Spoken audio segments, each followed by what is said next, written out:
Hello everyone, welcome to जय NEET study circle. तो आज हम क्लास 12 बायोलॉजी का चैप्टर 6 जो कि है molecular basis of inheritance continue करेंगे।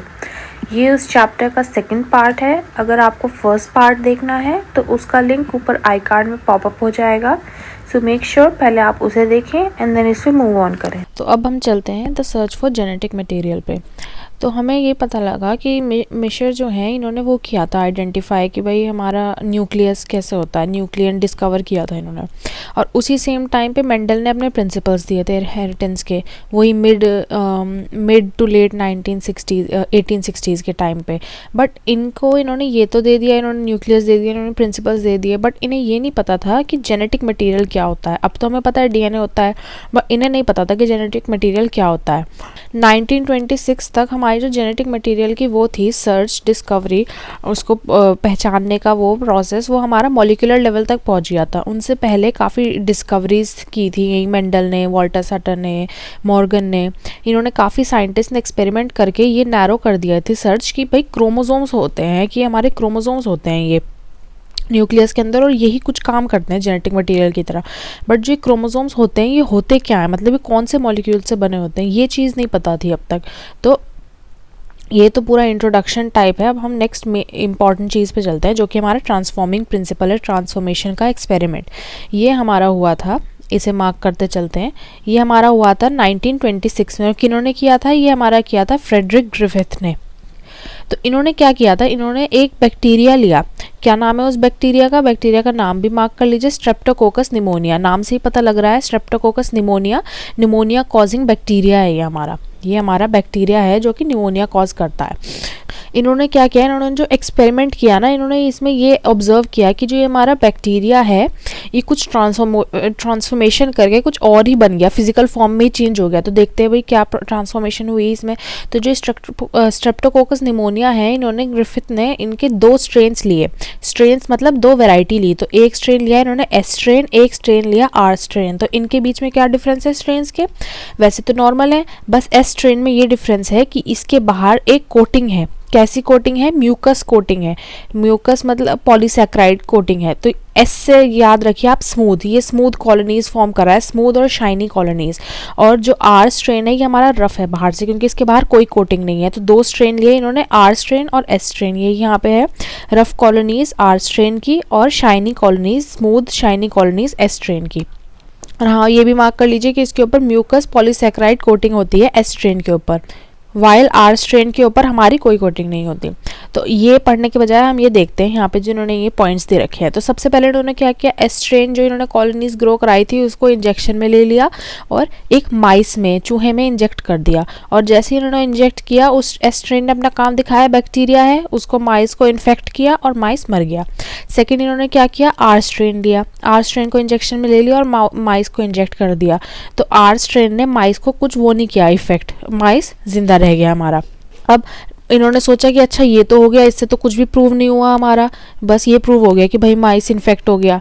अब इससे इन्होंने सोचा कि मैं क्या करता हूँ कि एस स्ट्रेन जो बैक्टीरिया है जिसने माइस को मार दिया, उसको मैं किसी तरह मार के, मतलब बैक्टीरिया को ही किल करके माइस में डालता हूँ, फिर देखते हैं क्या होता है।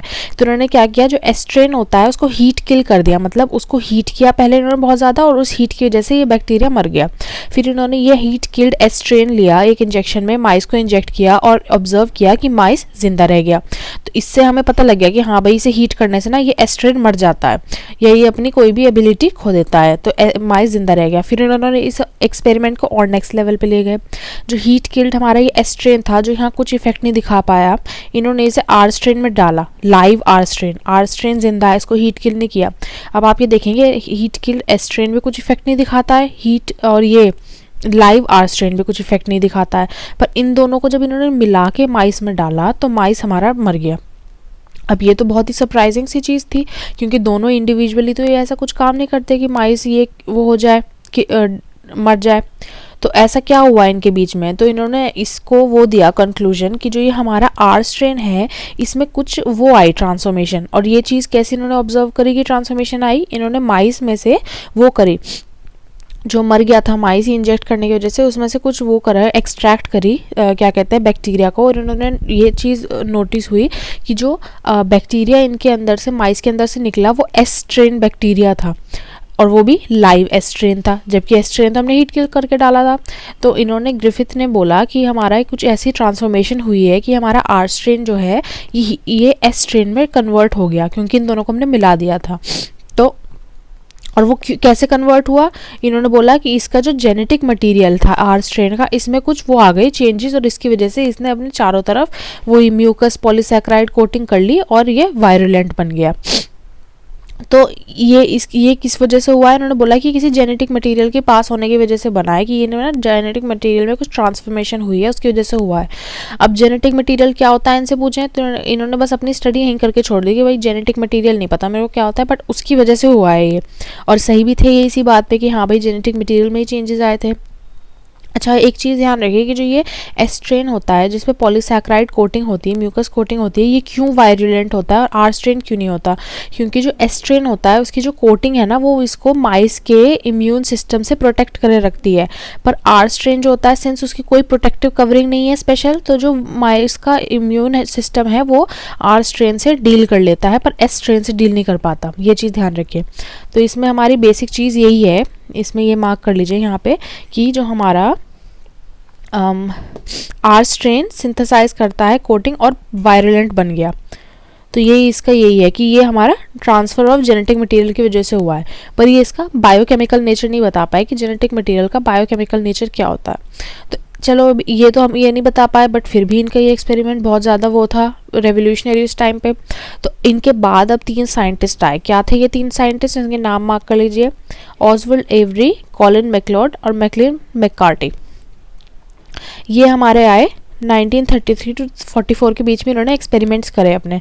अब इन्होंने क्या किया, यही ट्रांसफॉर्मेशन प्रिंसिपल ट्रांसफॉर्मिंग एक्सपेरिमेंट जो था ग्रिफिथ का, इसके ऊपर पे इन्होंने कुछ एक्सपेरिमेंट्स करे।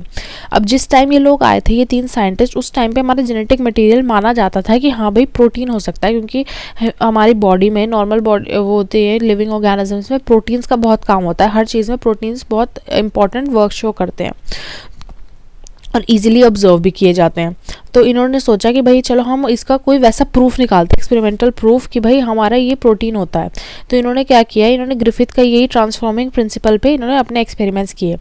इन्होंने क्या किया, इन्होंने नैरो डाउन कर लिया कि हम किन किन मॉलिक्यूल्स के ऊपर करेंगे, किन किन मॉलिक्यूल्स को वो करेंगे ऑब्जर्व।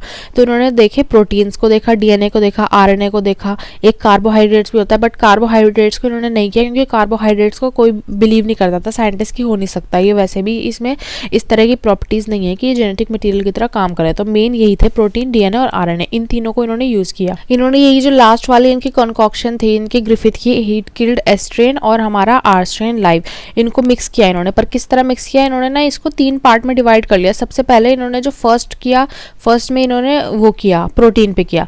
तो प्रोटीन पे क्या किया, इन्होंने प्रोटीन को इनको हटाना था कि भाई हमारा प्रोटीन हट जाए इस वाले उसमें से। तो प्रोटीन हटाने के लिए इन्होंने यहाँ पे वो यूज़ किया, प्रोटीन हटाने के लिए इन्होंने एंजाइम यूज़ किया। क्या यूज़ किया, प्रोटीएसेस।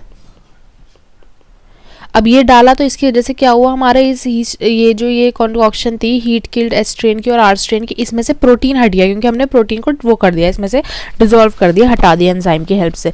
तो इन्होंने फिर इसका ये एक्सपेरिमेंट किया, इसको लिया एस्ट्रेन को, आर स्ट्रेन को, जिसमें से प्रोटीन हटा हुआ था, और माइस में डाल दिया, माइस हमारा मर गया। तो इसका मतलब प्रोटीन तो नहीं है जेनेटिक मटेरियल। सेकंड इन्होंने सिमिलरली क्या किया, सेकंड इन्होंने ये चीज़ आरएनए पे करी। आरएनए में क्या किया इन्होंने, आरएनए के डिजोल्व करने के लिए, हटाने के लिए इन्होंने यूज़ किया एंजाइम आरएनएसिस।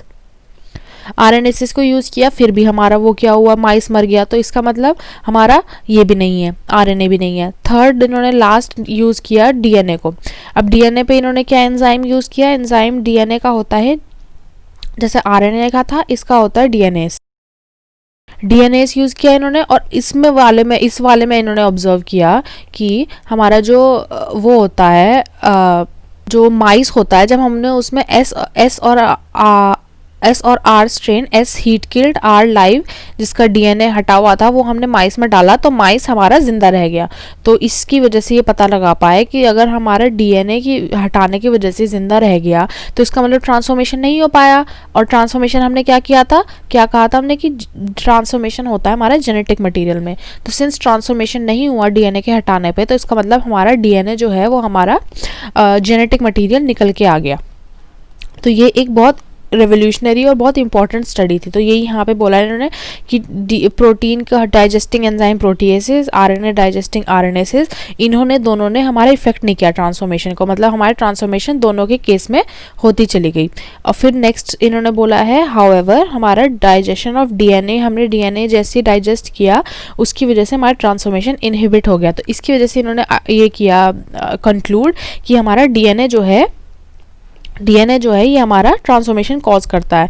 ये हमारा डीएनए कंक्लूड किया इन्होंने, डीएनए हमारा हेरिडिटरी मटेरियल होता है, जेनेटिक मटेरियल होता है। पर उस टाइम पे बायोलॉजिस्ट ने इनको बिलीव नहीं किया था इनकी स्टडी पे कि ऐसा कुछ नहीं होता, डीएनए नहीं होता, आपने अपनी स्टडी में कुछ गड़बड़ करी है, इसकी वजह से हुआ है। क्योंकि सब यही बिलीव करते थे कि भाई प्रोटीन ही होता है हमारा जेनेटिक मटीरियल, क्योंकि प्रोटीन को ज़्यादा स्टडी किया गया था।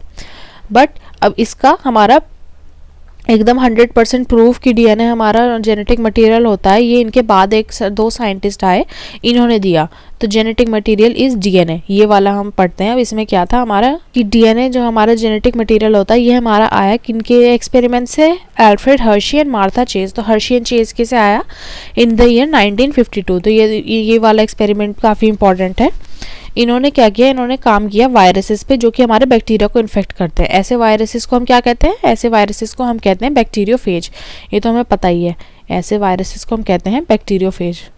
अब आपको याद होगा कि जो हमारा बैक्टीरियोफेज होता है उसका बहुत सिंपल बॉडी डिज़ाइन होता है। उसमें क्या होता है, बस उसकी एक बाहर प्रोटीन कोट होती है और अंदर उसके एक जेनेटिक मटेरियल होता है। तो बस दो चीज़ होती है जिनको हमें आइडेंटिफाई करना होता है। सिंस हमारी जो प्रॉब्लम थी उस टाइम बायोलॉजिस्ट को है वो यही थी कि प्रोटीन है या डीएनए है, क्योंकि बाकी सारे मॉलिक्यूल्स को वो ऑलरेडी वो कर चुके थे एक्सक्लूड कि भाई ये तो नहीं हो सकते। बस प्रोटीन और डीएनए के बीच में वो था कन्फ्यूजन कि इनमें से क्या होता है। तो इन्होंने ये बहुत सही वो चूज़ किया था कि हम बैक्टीरियोफेज को यूज़ करें, क्योंकि इनमें यही दोनों चीज़ें होती हैं। तो बैक्टीरियोफेज को इन्होंने क्या किया, बैक्टीरियोफेज जो होता है ये हमारा बैक्टीरिया से अटैच हो जाता है, उसको इन्फेक्ट कर देता है और अपना जेनेटिक मटेरियल बैक्टीरिया में डाल देता है। और जो बैक्टीरिया है वो उसके जेनेटिक मटेरियल को अपने उसकी तरह ट्रीट करता है कि जैसे कि उसका अपना बैक्टीरिया का अपना जेनेटिक मटेरियल हो और ज़्यादा वायरसेस को प्रोड्यूस करता है और बैक्टीरियोफेज को प्रोड्यूस करता है। तो ये चीज़ जो ये प्रोसेस होता है ये तो उस टाइम साइंटिस्ट्स को पता था।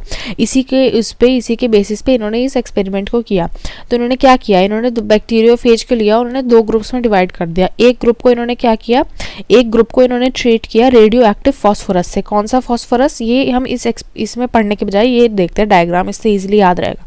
तो ये एक ग्रुप है बैक्टीरियोफेज का, ये दूसरा ग्रुप है। इसको इन्होंने ट्रीट किया, इसको इन्होंने डाल दिया S35 के मीडियम में, मतलब रेडियो एक्टिव सल्फर के मीडियम में, और दूसरे को डाल दिया P32 के मीडियम में, मतलब रेडियो एक्टिव फॉस्फोरस। और ये तो आपको पता ही होगा कि हमारा डीएनए में जो होता है, डीएनए में हमारा फॉस्फोरस होता है, सल्फर नहीं होता, और प्रोटीन में हमारा सल्फर होता है पर फॉस्फोरस नहीं होता। तो अब जब हम उसको क्या कहते हैं, एक बैक्टीरियोफेज को फर्स्ट ग्रुप को हमने सल्फर से ट्रीट किया, तो जो प्रोटीन कोट होता है उसमें हमारा वो रेडियो एक्टिव सल्फर को उसने पिकअप कर लिया और उसके जो प्रोटीन कोट होती है वो रेडियो एक्टिव सल्फर से वो हो गई, रेडियो एक्टिव बन गई। बट हमारे डीएनए में नहीं होता तो वो डीएनए में नहीं गया। सिमिलरली दूसरे ग्रुप में क्या किया, रेडियो एक्टिव फॉस्फोरस से ट्रीट किया, फॉस्फोरस P32 से। तो जो हमारा प्रोटीन होता है उसमें तो फॉस्फोरस होता ही नहीं, तो उसने पिक नहीं किया इसे। बट डीएनए में फॉस्फोरस होता है तो उसने पिक कर लिया। तो ये दोनों ग्रुप हमारे वो हो गए, बन गए, ये अलग अलग आइडेंटिफाई, ये इनका वो बन गया सिलेक्टेबल मार्कर की हम इससे आइडेंटिफाई करेंगे इसे। अब फिर इन्होंने क्या किया, इसमें एक बैक्टीरिया लिया, किसी बैक्टीरिया को तो इन्फेक्ट कराना पड़ेगा ना बैक्टीरियोफेज से, तो कौन सा लिया इन्होंने चूज़ किया, इकोलाई को चूज़ किया। तो अब इन्होंने फिर क्या किया, इसको बैक्टीरियोफेज को और इकोलाई को एक साथ डाल दिया। अब बैक्टीरियोफेज क्या करेगा, इकोलाई को वो करेगा इन्फेक्ट, तो इन्फेक्ट कर रहा है, देखो ये जैसे यहाँ पे इन्फेक्ट कर रहा है, यहाँ पे भी इन्फेक्ट कर रहा है। अब इन्फेक्ट करके हमें ये तो पता है कि बैक्टीरियोफेज की प्रोटीन जो जेनेटिक मटेरियल है वो हमारा उसके अंदर चला जाता है, क्या कहते हैं, इकोलाई के बैक्टीरिया के अंदर चला जाता है। पर वो जेनेटिक मटेरियल क्या होता है, देखते हैं इसी एक्सपेरिमेंट के थ्रू हमें अभी पता लगेगा। तो इधर से भी जेनेटिक मटेरियल अंदर चला गया, देखिए ये कॉइल जा रही है, इधर से भी चला गया। अब इन्होंने क्या किया, इसे ब्लेंडर में डाल दिया, ब्लेंडर में डाल के इन्होंने चला दिया इसको, जैसे मिक्सी होती है उसमें डाल के चला दिया। तो इसकी वजह से जो हमारा जेनेटिक मटेरियल है वो तो अंदर चला गया, पर जो बाहर की चीज़ होती है वो सारी हट गई। और फिर उसके बाद इन्होंने इसकी सेंट्रीफ्यूगेशन करा दी। सेंट्रीफ्यूगेशन मतलब वही गोल और ज़्यादा इसे घुमा दिया बहुत ज़्यादा स्पीड पे। उसकी वजह से जो भी हमारे इसके बैक्टीरियोफेज के पार्टिकल थे इसके चारों तरफ, इकोलाई के बैक्टीरिया की तरफ, वो हट गए सारे। और फिर इन्होंने क्या ऑब्जर्व किया कि जो हमारा फर्स्ट ग्रुप था जिसको हमने सल्फर 35 से ट्रीट किया था, मतलब रेडियो एक्टिव सल्फर से ट्रीट किया था, इसमें जो हमारी बैक्टीरिया था, इसके अंदर जो जेनेटिक मटेरियल है, इसको ये हमारा बैक्टीरिया जो है ये रेडियो एक्टिव नहीं था। पर जो सुपरनेटेंट है, सुपरनेटेंट मतलब जो भी पार्ट निकल के आया है इसका बैक्टीरियोफेज का, वो तो हमें तो पता ही है प्रोटीन कोड निकल के आई, बट उन्हें नहीं पता था। तो जो भी इसका पार्ट निकल के आया सुपरनेटेंट, ये रेडियो एक्टिव था। और सेकेंड में क्या हुआ, सेकेंड में हमारा जो अंदर वो था, क्या कहते हैं, बैक्टीरिया जो था हमारा, वो जो जेनेटिक मटेरियल से इन्फेक्टेड था वो हमारा रेडियो एक्टिव निकला, पर जो सुपरनेटेंट है वो रेडियो एक्टिव नहीं निकला। तो इससे हमें क्या पता लगा, सिंस इस वाले को हमने उससे ट्रीट कराया था सल्फर से, और हमें पता था उस टाइम साइंटिस्ट को ये सल्फर हमारा प्रोटीन में होता है, और हमारा बैक्टीरिया वो हुआ नहीं रेडियो एक्टिव। तो इसका मतलब प्रोटीन हमारा हट गया, प्रोटीन हमारा वो नहीं होता जेनेटिक मटेरियल। और अब इसको क्या कहते हैं, और इसी कंफर्मेशन इस चीज़ से मिल गई डीएनए की कि भाई हमने इसको वाले को ट्रीट किया फास्फोरस से, और फास्फोरस हमारा डीएनए में होता है, प्रोटीन में नहीं होता। और सिंस हमारा ये जो निकला, क्या कहते हैं, सेल जो निकली है बैक्टीरिया की, ये हमारी रेडियो एक्टिव थी। और वो कैसे रेडियो एक्टिव थी, फास्फोरस से रेडियो एक्टिव थी। तो और जो बाहर हमारा सुपरनेटेंट निकल के आया वो रेडियो एक्टिव नहीं था। तो इससे इनको ये इस एक्सपेरिमेंट से इन्होंने आइडेंटिफाई कर लिया कि भाई हमारा जो जेनेटिक मटेरियल होता है वो डीएनए होता है। तो इस वाले एक्सपेरिमेंट से हमें 100% प्रूफ मिल गया था साइंटिस्ट को कि जो जेनेटिक मटेरियल है वो हमारा डीएनए होता है। अब ये जो हमारा हर्शी एंड चेस का एक्सपेरिमेंट हुआ, इससे हमारे ये तो प्रूफ मिल गया हमें 100% कि भाई हमारा डीएनए जेनेटिक मटेरियल होता है। बट हमारा सब्सिक्वेंटली ये became clear that in some virus, हमारा किसी वायरस में ये चीज़ तो हमें क्लियर थी कि भाई हमारा आरएनए जो होता है वो जेनेटिक मटेरियल होता है किसी वायरस में। एग्जाम्पल देख लीजिए, इसका एग्जाम्पल मार्क कर लीजिए, tobacco mosaic virus and QB bacteriophage. QB bacteriophage के ऊपर पहले क्वेश्चन आया हुआ है, ये ध्यान रखिएगा, मिलेगा। सबसे पहले हम देखते हैं कि हमारा जो मॉलिक्यूल है वो हमारा जेनेटिक मटेरियल को जेनेटिक मटेरियल होने के लिए उसमें क्या क्या क्राइटेरिया उसे फुलफिल करने चाहिए। तो सबसे पहला ये हम देखते हैं कि हमारा ये है, तो सबसे पहला क्राइटेरिया है हमारा इसका कि ये हमारा जनरेट करना चाहिए, मतलब ये जनरेट रेप्लिका, मतलब वो अपने रेप्लिकेशन कर सके, अपने आप को रेप्लिकेट कर सके, बार बार अपने आप को रिपीट कर सके। तो ये है रेप्लिकेशन का फर्स्ट। तो सेकंड है हमारा कि वो केमिकली स्टेबल होना चाहिए और स्ट्रक्चरली भी स्टेबल होना चाहिए। तो सेकंड पॉइंट हमारा ये है। थर्ड है कि वो हमारा स्कोप फॉर स्लो चेंजेस हो, मतलब ऐसा भी नहीं हो कि वो एकदम से ख़राब हो जाए, ये स्टेबल होना चाहिए, मतलब एकदम से चेंज हो जाए, पर ऐसा हो कि वो धीरे धीरे उसमें थोड़ी थोड़ी म्यूटेशन आके ना वो इवोल्यूशन के उसमें स्कोप दे उसे कि ये चेंज हो सके, क्योंकि एवोल्यूशन के लिए यही चाहिए होती है ना, हमें धीरे धीरे म्यूटेशन आती है, वेरिएशंस आती जाती है, तो इसकी वजह से हमारा एवोल्यूशन होता है। तो इसमें ये स्कोप होना चाहिए कि हमारे म्यूटेशन होकर एवोल्यूशन शो कर सके। फोर्थ पॉइंट होता है हमारा कि वो अपने आप को मेंडेलियन कैरेक्टर्स में शो कर सके, मतलब जो मेंडेलियन ने अपने कैरेक्टर्स दिए थे वो उनमें उसे अपने आप को एक्सप्रेस कर सके। अब इन चारों क्राइटेरिया के बेसिस पे हम सारे जो मॉलिक्यूल्स थे, प्रोटीन, आरएनए, डीएनए, इनको रख के देखते हैं कि कौन सा फुलफिल कर रहा है। तो सबसे पहला तो हम देखते हैं, फर्स्ट पॉइंट देख लेते हैं कि भाई वो अपने आप को रेप्लिकेट कर सके, अपने आप के रेप्लिका कॉपी बना सके। तो इस पॉइंट के ऊपर ही हमारा प्रोटीन तो हट जाता है, क्योंकि प्रोटीन अपने आप को रेप्लिकेट नहीं कर सकता, उसको डीएनए प्लस आरएनए दोनों की हेल्प चाहिए होती है रेप्लिकेट करने के लिए। बट डीएनए भी अपने आप को रेप्लिकेट कर सकता है एंड आरएनए भी अपने आप को रेप्लिकेट कर सकता है। तो यही यहाँ पे लिखा है कि DNA and RNA have ability to direct their duplication, पर proteins fail to fulfil this criteria, मतलब वो नहीं कर सकते। सेकेंड अब हमारा देखते हैं कि वो स्टेबल होना चाहिए केमिकली भी और स्ट्रक्चरली भी। ये इस चीज़ का हम उससे भी देख सकते हैं कि जैसे ग्रिफिथ का जो ट्रांसफॉर्मिंग एक्सपेरिमेंट था, ट्रांसफॉर्मिंग प्रिंसिपल था, इसमें हमने ये देखा था कि भाई हमने उसे हीट करके ना वो किल हो गया बैक्टीरिया, बट फिर भी उसने ना बाद में आर स्ट्रेन को ट्रांसफॉर्म कर पाया। ये चीज़ अब तो हमें पता है कि अब जब हम उसे डबल स्ट्रैंडेड होता है ना हमारा डीएनए, जब हम उसे हीट करते हैं तो उसकी स्ट्रैंड्स अलग अलग हो जाती हैं, बट अगर उसे सही कंडीशंस मिले तो स्ट्रैंड्स वापस जुड़ भी जाती हैं। तो इससे ये पता लगता है कि जो हमारा वो होता है जेनेटिक मटेरियल होता है, ये बहुत स्टेबल होता है, डीएनए जो है बहुत वो होता है स्टेबल, कि ये वापस अपनी उसमें आ जाता है। तो इसमें यही बोला है इन्होंने कि वो एज के यही डिफरेंट लाइफ साइकिल में एज में इसके साथ इसमें कुछ चेंजेस नहीं आने चाहिए। और दूसरी चीज़ इन्होंने बोली कि जो हमारा वो होता है क्या कहते हैं आरएनए होता है, उसके ना सेकंड कार्बन पे हमारा OH लगा हुआ होता है। ये OH जो है ये आरएनए को रिएक्टिव बना देता है और इसकी वजह से आरएनए जो होता है ना हमारा इजीली डिग्रेड हो जाता है। ये चीज़ मार्क कर लीजिए कि उसके जो सेकंड पोजीशन पे OH लगा होता है, इसकी वजह से हमारा आरएनए रिएक्टिव हो जाता है और ईजिली डिग्रेड भी हो सकता है। इस वजह से हम आरएनए को कहते हैं कि आरएनए कैटालिटिक होता है और आरएनए रिएक्टिव होता है। और हमें क्या चाहिए, हमें स्टेबल चाहिए केमिकली भी स्ट्रक्चरली भी।